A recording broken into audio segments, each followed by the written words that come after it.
Hello my Cine Chums and welcome to week 21 of the 2024 Weekly Movie Challenge, where every week we issue you a challenge to watch a movie that meets certain criteria, helping you to tackle your ever-increasing watch list. So if you're ready to discover some new favourites or finally get that movie watched, grab your favourite movie snack, hit the subscribe button and join us as we start off with a recap of last week's challenge, which was to watch a movie in which an actor transformed themselves for the role or the character they played transformed over the course of the movie. Another excellent week. 44 people completed the challenge. 81 total movies watched with 61 different movies. 5 movies shared top spot on 3 watches apiece. They were Monster, which was watched by Destiny My Life, Pellis Dillon and Simon Taylor. Vice, that was watched by Dude by the Sea, Pirate DJ and Page for Mars. Lisa Frankenstein, that was watched by Ghost Pirate LeChonk, Food of Hoops and Toby Dodgen. The Man Who Laughs, which was watched by Ginger Cat, All Hail Bop and CKR 1024, and The Fly, which was watched by Maid Marian, All Hail Bop and Nostromo 1. In terms of actors, Bill Camp and Javier Bardem were both on 3 movies apiece. Bill Camp was seen in Vice, Lincoln and Gold, and Javier Bardem was seen in Dune Part 2, The Little Mermaid and Being the Ricardos. Prizes for most watched movies: Overlord of G4 with 6 movies watched: The Mask, The Nutty Professor, The Nutty Professor 2, White Chicks, Big Mama's House, and The Dictator. Next closest were a massive 7 of you who watched 4 movies apiece. Dude by the Sea watched Nosferatu, White Chicks, Vice, and Blackberry. All Hail Bop watched The Man Who Laughs, The Fly, Uncut Gems, and Beau is Afraid. Ghost Pirate LeChonk watched The Core, Upstream Colour, I'm an Electric Lampshade, and Lisa Frankenstein. Pirate DJ watched Nosferatu, Chapter 27, Tetsuo the Bullet Man, and Vice. Chapman's Friend watched Tootsie, Castaway, Chapter 27, and Rocketman.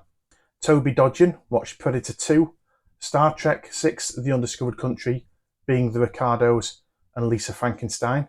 And Ginger Cat watched The Man Who Laughs, The Elephant Man, Tetsuo 2, and Tetsuo the Bullet Man. And once again, thanks to everyone who completed the challenge, and special congratulations to those of you on the screen who managed multiple movies this week. And so on to this week's challenge. Earlier today, I posted a teaser that featured the movies Minions, Vacation, Temple of Doom, and The Thing. So this week's challenge comes with a couple of different suggestions. Lucas suggested watching a remake of a movie you've already seen, or the original movie for a remake you've already seen, which we also did for a challenge back in 2021. And Crystal Bite suggested watching an alternate version of a movie you've already seen, such as a director's cut or a fan edit. That's a challenge we've not done before. However, I am aware that a lot of you prefer to watch new movies for the challenge. So bringing those two together and throwing some extras into the mix, this week's challenge is all about connected movies. So to start with, we could look at franchises, and you could watch a prequel or a sequel from a franchise that you're already invested in.